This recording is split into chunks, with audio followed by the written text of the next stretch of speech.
Hello everyone, it's Sylvie. Welcome back. I hope you're doing good.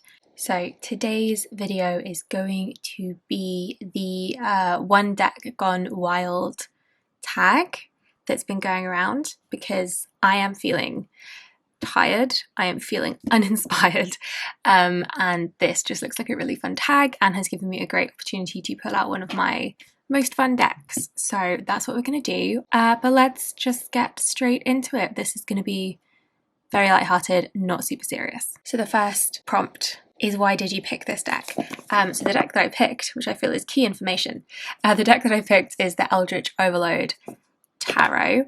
I've done an unboxing on this if you want to see more, but I picked this because it's fun, it's pretty, it's very sheeny shiny.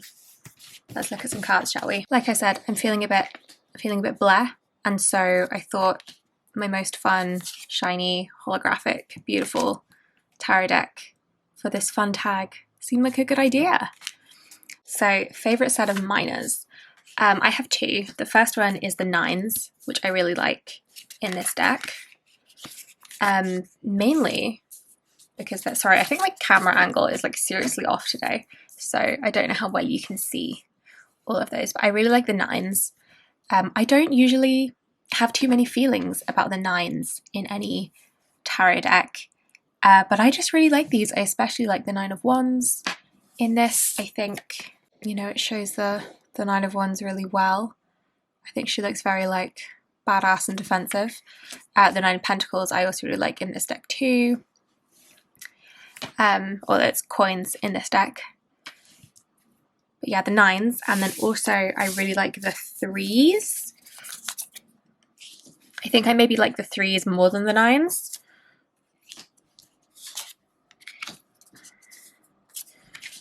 I actually spoke about the Three of Wands recently in my wonderful Wands tag thing video. I think the Three of Swords is just, like, the Three of Swords is a classic. I actually quite like it when they stick to the piercing the heart image that we know and love, but I just think this is a really nice one. I really love this Three of Coins. I think it's like a different take. They're like plotting some kind of heist is what I like to think. And then the Three of Potions, which is the cup suit in this deck. Like, I just think it's so fun. Again, it's like the classic imagery, but it's just really fun. This like girls' night out kind of scene.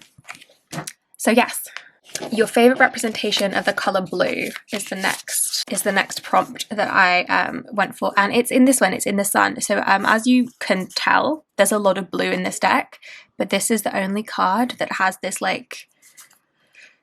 this kind of shade of blue. There's a lot of like neon blue or like blue screen glow kind of blue throughout the rest of the deck, but this kind of like saturated blue sky with like a bit of a green tinge to it instead of the more like, I don't know, like cooler blues. I just think this is so pretty. It's nice to see it on the sun card.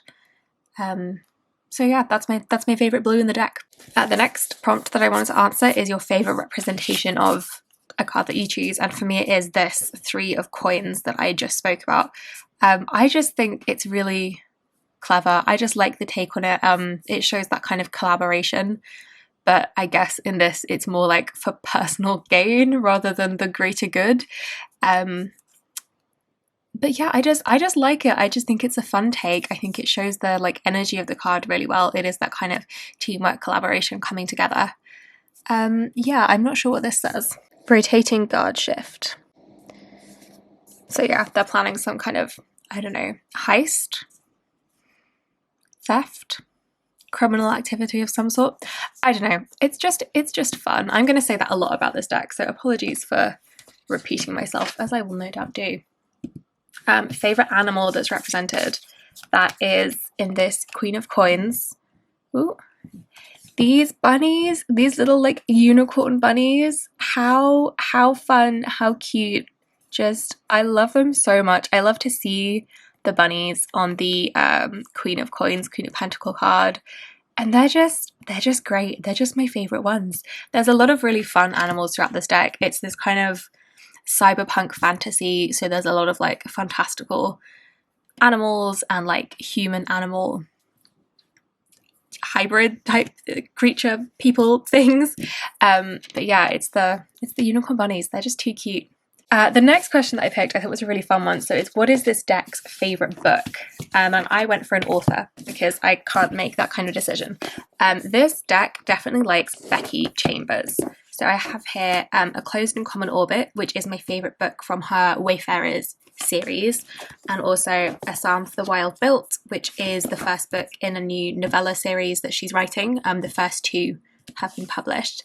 And basically Becky Chambers writes like hope punk, solar punk, sci-fi. So she writes these future worlds that are more of a, I wouldn't even necessarily say like utopia, but they're post humans destroying the planet with capitalist evil.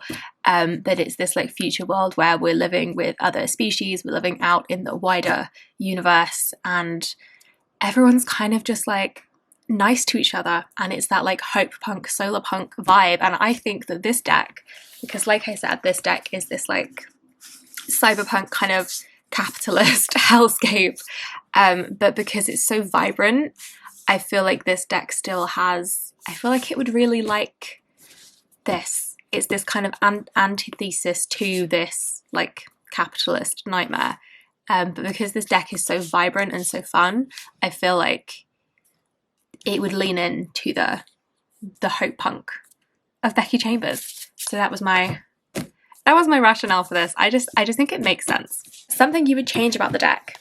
So as you can see, we've got all this beautiful holographic detailing on the front and the back, but these edges,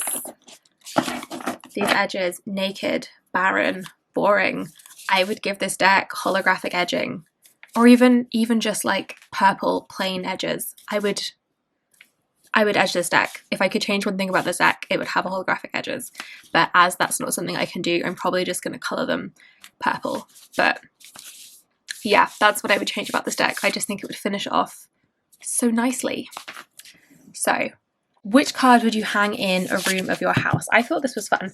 I love all the art in this deck. Like I say, it's really vibrant, it's colourful, it's beautiful. But the Empress is the card that I would have a full-size print of and hang up if I could. I just think the detailing of these like shadows over her is so lovely. I think it's generally just really beautiful. And I have a little, I don't want to say shrine, it's not quite that intense, but I have a little like corner of a bookshelf that is my like Aphrodite Venus shelf, and I would put her with that.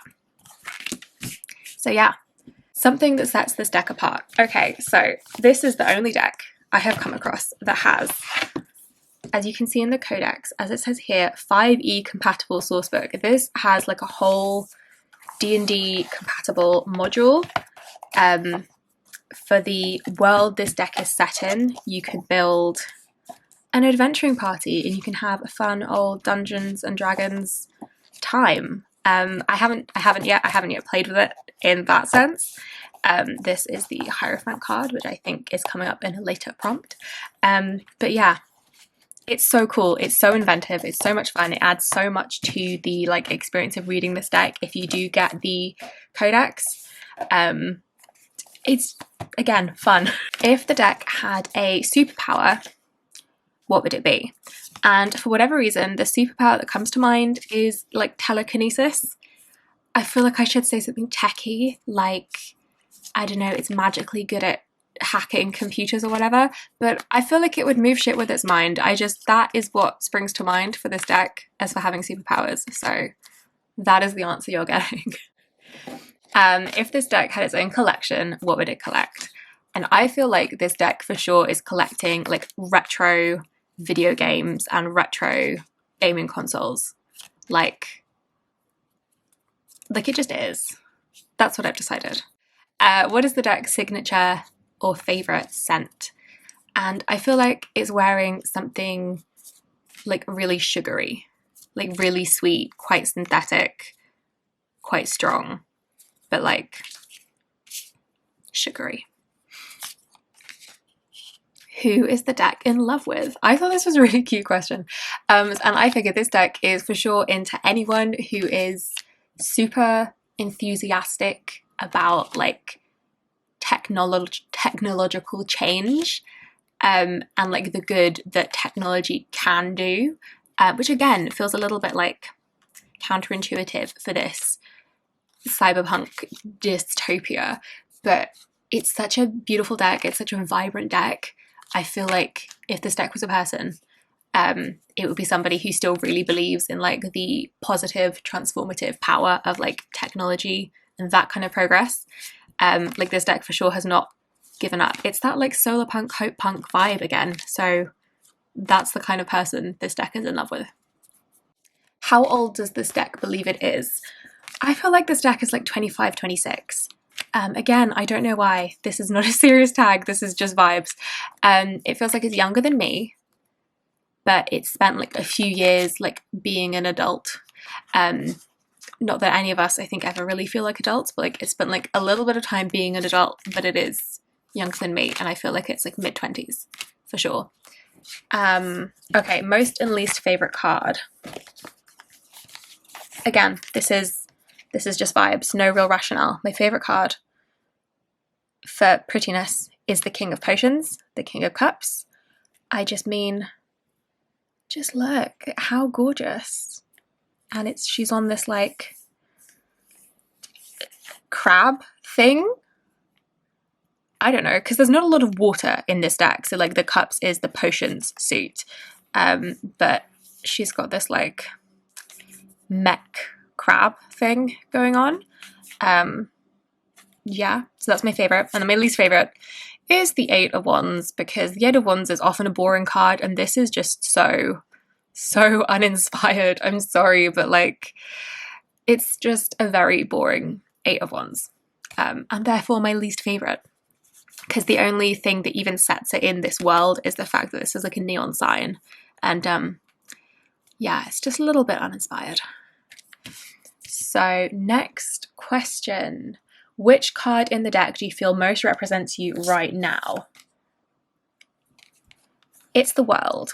And this is kind of like a not very fun take on the World. But the reason I say that is because of the entry in the Codex and the way it talks about, like, at the bottom of the pages, it's got these like extra like prompts for reading. And for the World, it says, your mind is your greatest asset, so how do you care for it? Take the time to cultivate your mental health and develop practices that keep your brain engaged. And that kind of vibe, first of all, is a very unique take on the World, I feel. But is definitely like where I'm at right now. Like I said, not been feeling fantastic as of late. Mental health has been on something of a downward spiral. So yeah, that's where I'm at right now, I think. Which card in the deck do you feel gives a unique spin on your regular opinion of that card? And for me, it's the Hierophant, which is spelled wrong. We were made aware of this before it was sent out. And yeah, so this is like, again, kind of like a darker take almost on the Hierophant.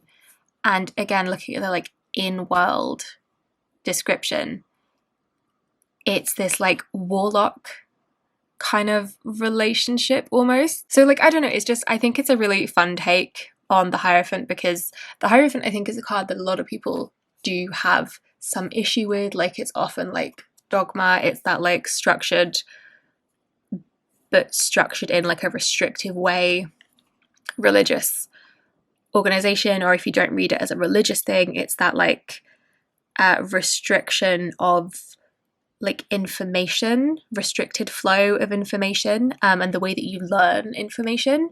And I think using the like warlock patron, like the D&D warlock patron relationship to symbolize the Hierophant card is just, it's really fun. It's really interesting. It is a little bit of a more, or can be a bit more of like an insidious take on the Hierophant, and I just really like it. And also I think this card is visually super cool. The Hierophant often looks really boring to me, but this one is great fun. I love the bright, vibrant green. It's gorgeous.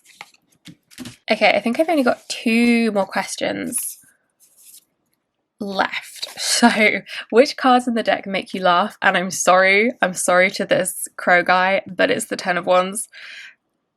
It's a very good representation of the Ten of Wands, but he just looks so stressed, he just looks so frazzled, and like it does make me chuckle a little bit. Like he's got his IV. It's not funny, it's a very grim view of like capitalism, but it is a little bit funny. It does make me laugh. I'm sorry. I feel like such a bad person. But his little face. I feel mean. I'm laughing at this like fictional crow person's suffering. Anyway, last question. What is this deck's favorite tarot deck? I feel like this deck is not super into tarot necessarily, but I feel like if it was, it would have like a fandom deck for sure. The only fandom deck I've got is the Buffy one, so that's gonna be my like stand-in. I don't know if Buffy is necessarily this deck's vibe, but I feel like it would be a fandom deck. Like I said earlier, I think this deck collects like retro games and gaming consoles. I feel like this deck for sure also collects like merch, and so that is what makes me think a fandom deck would be this deck's deck.